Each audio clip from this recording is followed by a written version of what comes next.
Good afternoon. What's up, everybody? Hi. How are you? Let's see. Streaming, sending data? All right. This is exciting. Just playing with a couple toys here. I haven't even checked. Let's see. Oh, maybe I should brush my hair first. Whatever. Day in the life of. Well, good afternoon, everybody.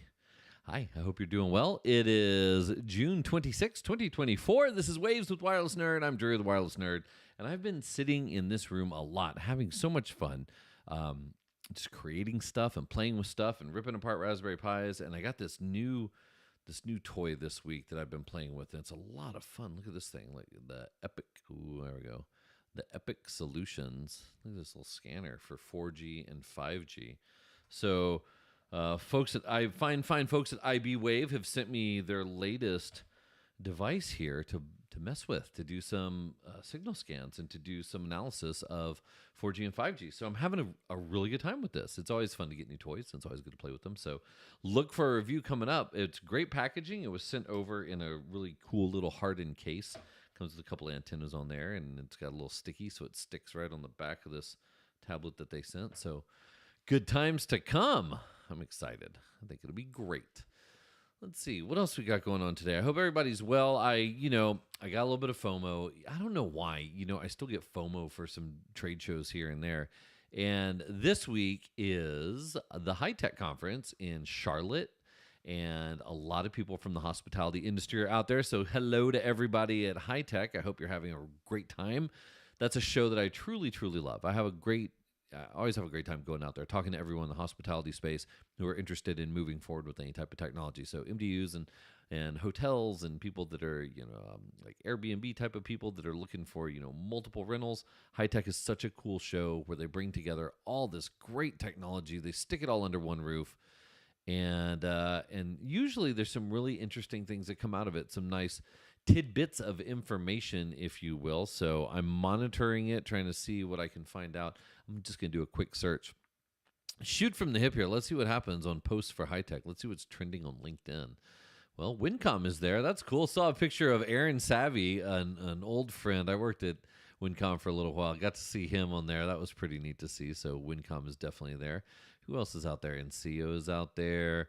Cambium is in somebody's booth out there. Amadeus is out there. Ruckus, there's a good presentation Scott Fain is doing. Obviously, Nomadix, a strong player, is going to be there. I wonder if they have any insight into what's going on with their ASA Abloy acquisition, with them being acquired. I wonder what's happening there. Let's see, what else do we have?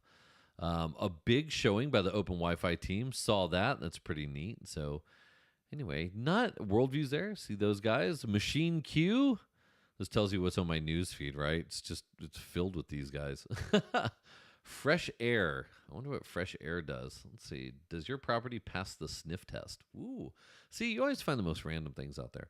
Anyway, hope everyone's having a great time at High Tech. No big revelations that I've heard of yet from the hospitality industry as of today. But, I guess the day is still early. So let's see what happens over the course of High Tech. And let's see what ends up becoming newsworthy, if you will. So that's what's going on this week. Still lots of fun stuff from Cisco Live. Congratulations to everybody that got the Distinguished Speaker and Distinguished Presenter Awards. A lot of 4 8s and 4 9s I saw posted. I even saw 5, which was really cool. So congrats to everyone who was out there putting in work at Cisco Live, giving their presentations. It was fantastic to see those get turned around. What are we talking about this week? Let's see. What's new? What's now? What's next? What is CBRS 2.0?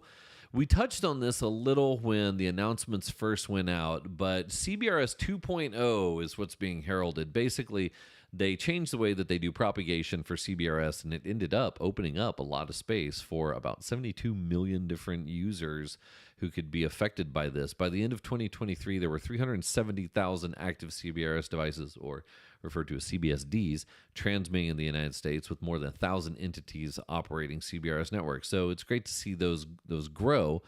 But now, newly proposed changes to the aggregated interference model on which CBRS is based, the sharing of it is based. It's expected to enable CBRS Spectrum Access System administrators to provide uninterrupted access to approximately 72 million more people than they do now. So it's not shrinking the zones of coverage, but what it's doing is it's changing the way that the propagation looks. And one of the things that they're doing, I think I read, is they're doing like a high and low. So they're doing the CBRS, if CBRS is being used on the ground versus up in the air, and the way that that signal would propagate and the way that that would look and how that's going to change it. So CBRS 2.0 is being heralded for that. But the other thing that it's adding is the heartbeat. The CBRD heartbeat, or how the frequency or how frequently the CBRS devices have to check in with their spectrum allocation service to reauthorize, has been considerably lengthened.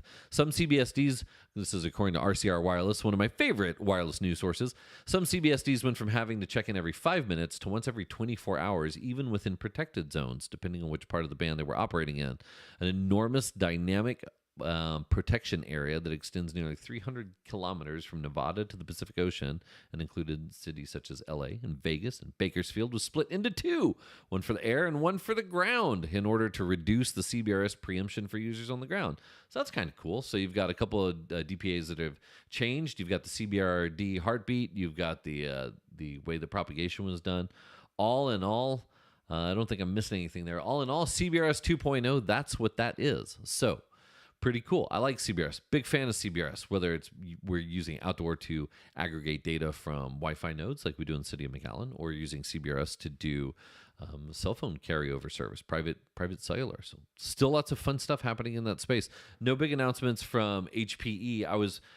I'll say it, I was expecting more from HPE Discover. I was expecting more talk about private 5G, and I didn't even see a whole lot of information tweeted and talked about from the event itself. And since none of it's live streamed, I couldn't watch any of it. I saw the keynote, which was pretty cool. I mean, dude, the thing in the sphere looked insane. That keynote looked awesome. And it was great to have the entire focus on the CEO, on Antonio, the whole time, talking about where they're going. But talk about an environment, man. Holy moly, I can't imagine what that looked like. I would love for the next people to do a keynote in there to make that thing in VR. I would have loved to have grabbed my Quest Pro and put it on my head and looked around and felt like I was in that moment. So good job to the team over at HPE. But next year, make it in VR, man. That would be so dope. But yeah, I really was a little disappointed with the coverage that I saw from HPE Discover. I didn't see any of the things that I wanted to hear about. Storage and processors and NVIDIA and AI, and all that stuff was great to hear about, but I was more interested in the future of HP Aruba networking, like what's happening there. Not even about the Juniper acquisition. I mean, we all know they can't talk about that, but I really wanted to hear more about their private 5G stuff. I wanted to see pictures of it. I wanted to see, one person, I think it was Ali, posted some stuff of a picture of their equipment, but I wanted to see more. I wanted to hear more. I wanted to know more. If I was at that show, that would have been the only thing that I would have been focused on, because that to me is what I find most interesting. But nary a word was said about private 5G, about Athonet, about the single pane of glass and the future use cases of 5G combined with Wi-Fi. And if it was said, it wasn't on my news feed, and it wasn't on anywhere that I was looking. I was trying diligently to follow the hashtag because I was keenly interested in this. So hopefully there'll be some write-ups that come out of it. Hopefully there'll be some more information that comes out of Discover. But dang it, man, I wanted something to get excited about, and I didn't see that. So, but again, very niche, right? This isn't a podcast for everybody in the tech industry. This is just for the people that care about all the wirelesses. So that was interesting. The other thing that popped up was Starlink Mini was announced, and we talked about this, I think, last week, where there was an FCC filing where there was a tiny little device. Well, SpaceX officially has started selling Starlink Mini. Sawyer Merritt on Twitter broke a really cool post, a really cool story on the post, saying early Starlink customers are being invited to purchase the Starlink Mini for $599 and bundle the Mini Roam service with their existing residential service plan for an additional $30 a month. Now, it doesn't say if you can get it on its own. It just says the Mini Roam service is an additional $30 a month for 50 gig of mobile data that can be used anywhere in the United States. Elon took to Twitter and posted a message using his Mini Starlink, which was pretty neat. It's great. It's great. I think that this is really cool. I think being able to carry around something about this, the width and length of a piece of paper and the depth of, a pack of playing cards and have you connected to space is insanely incredible. I'm trying to figure out what the use cases are for this at that cost, right? I would love for every student in America to have one of these, but at $5.99, that's a chunk of change, right? So I don't know what the end game is for this, and it doesn't. Those cards haven't been shown yet, but it really, with something like this, I can only imagine where this is going to go when you have someone who's literally changing the entire internet access game single-handedly. It's pretty neat. Speaking of, big announcement from Comcast this week. On the other side of that, Comcast announcing at Comcast Business the first corporate partnership that they have with Starlink to start to provide places in difficult to reach areas or out of market areas with Starlink services in combination with Comcast Business. Very cool. It's really neat to see that. It's really neat to see that this is now taking that business application and working with managed service providers like Comcast Business to deploy that. I think that that's going to be incredible for them. I think even more incredible is using this as a backup circuit or a backup to a circuit in the event that something goes down. I think we're at a point where using low Earth orbiting satellites as a backup to your internet service is going to be the norm. And I think it's a great norm to have. I don't know how far we are away from it being primary, but kudos to Comcast Business and SpaceX for tying that together. I think it's going to be great for their customers. I think it's going to be great for everybody. So when you have that conversation along with Mini-Roam, you can see that SpaceX is doing a whole lot. They're still going. You know, I look at the grand scheme of things, right? I look at the entire market and I say, okay, you know, coming from the point to multipoint world and coming from the world where we did a lot of this outdoor access, it was, you know, we were the only ones that could provide internet access in a lot of these spaces. Alvarion was, you know, big player in that. Cambium, big player in that. Tirana is now a huge player in that also. And you have these places that didn't have connectivity. And the problem was, how do we get everybody connected? And even at Meta, it's like, how do you get the next 3 billion people connected? The problem is that now, dude, Starlink Mini out there at $5.99. Now it's just an affordability issue. It's not can they, it's can they afford? And, you know, Project Kuiper launching and doing their stuff, Telesat doing their stuff, Hughes doing their stuff, Starlink Mini doing their stuff. Now you have this coverage model that represents the entire United States. So I'm eager to see what's going to happen in the wireless ISP space. What's the differentiator between a wireless ISP and Starlink? And I think that if you take all the cards off the table and you just look at connectivity, if people are just trying to get connected, there's a way for them to get connected using satellite versus using terrestrial microwave. But then at the same time, there's the customer service aspect, there's the maintenance aspect, there's the hand-holding aspect. And one of the statistics I love to see is when you have wireless ISPs that are playing with incumbent carriers or incumbent providers in rural, you know, not rural areas, in downtown areas, wireless ISPs hold their own. So there's still a market out there for it. There's still very much a big market for it.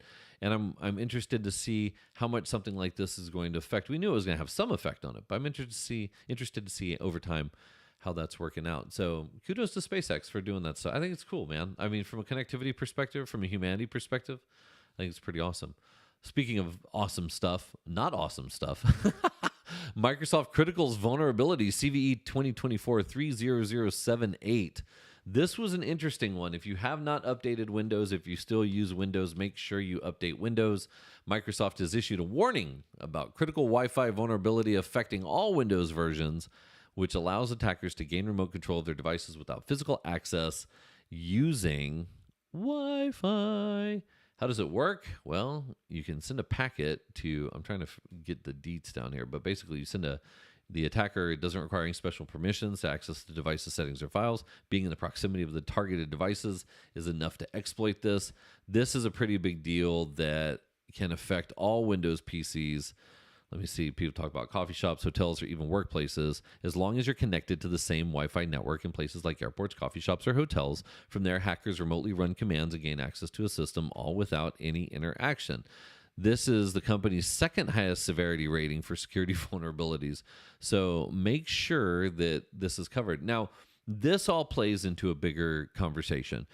This security vulnerability is something that's happening while you're connected to the same network, while you have visibility to the devices that you're connected to on the same wireless network. In an open network environment, this can create some serious havoc. Coffee shops, public areas, airports. But if you're secured and you're authenticated, you don't have that visibility between clients. This is what we were talking about last week, 2 weeks ago at the WBA Wireless Global Congress. We were talking about the need for secure connectivity for clients. Let's move away from open Wi-Fi networks. Let's move into secured Wi-Fi networks where people can quickly authenticate, quickly get online seamlessly. They can do what they need to do by walking in. And this is such a great case study for Passpoint, for open roaming, and for the Signal Roam product that you'll hear me talk a lot about in the future. Signal Roam is a new endeavor that I'm working on that takes an existing wireless network, existing Wi-Fi network, and allows you to use it to extend your cell phone coverage into the building. You don't need a DAS system. You don't need repeaters. All you need to do is put in about 20 minutes worth of work, add an SSID to your network, let us help you tie it together, and now your Wi-Fi network will be enabled using Passpoint for anyone that's using a service in the United States, a carrier service like AT&T or T-Mobile right now. They can jump on. They'll immediately jump on. They'll immediately get authenticated. This is a quick and easy and secure way to get people online effectively without having to worry about open networks. So think about this like Passpoint and open roaming, but tied into the carrier so that the beaconing comes with the little carrier's name on it. It's pretty awesome. Learn more at signalroam.com. That website is not up yet, but it will be up soon. We're working on the final finishing touches of it. It's going to be very cool. We're having a really good time introducing this product into the market with some of our partners. So excited to see where we go with that. But things like this point out the need for it. You talk about the security vulnerability that Microsoft is issuing, and the way that it takes effect is people are connected to open Wi-Fi networks. Let's get away from those open Wi-Fi networks. Using something like Passpoint, using something like Signal Roam, they can authenticate based on the carrier SIM, authenticate based on a credential, based on an 802.1x certificate. That's the way to move forward with this. Make sure people have secure, seamless connections to your wireless networks that you can find using open roaming or products like Signal Roam. So it's going to be really neat to see where this goes, especially with that nasty, evil introduction of Apple's iOS 18 Mac randomization. I hope there's a lot of talk about that at High Tech this week. What are people going to do? What are you going to do when you can't use captive portals anymore? Oh, heavens to Betsy. We might actually lose captive portals for once. You know, there's a need for some type of user authentication and understanding who people are and what they're doing in some of those spaces, I guess. I mean, that's the argument. But there's really cool ways to do that where people can use the app, download the 802.1x certificate, immediately connect using, whoever the app is of the carrier that they're working with or the hospitality provider. So I'm interested to see what comes out of High Tech because of that. What else is going on? This was pretty cool. Ars Technica had a feature, a $200-ish laptop with a 386 and 8 megs of RAM. It's a modern take on Windows 3.1. It's called the Pocket 386.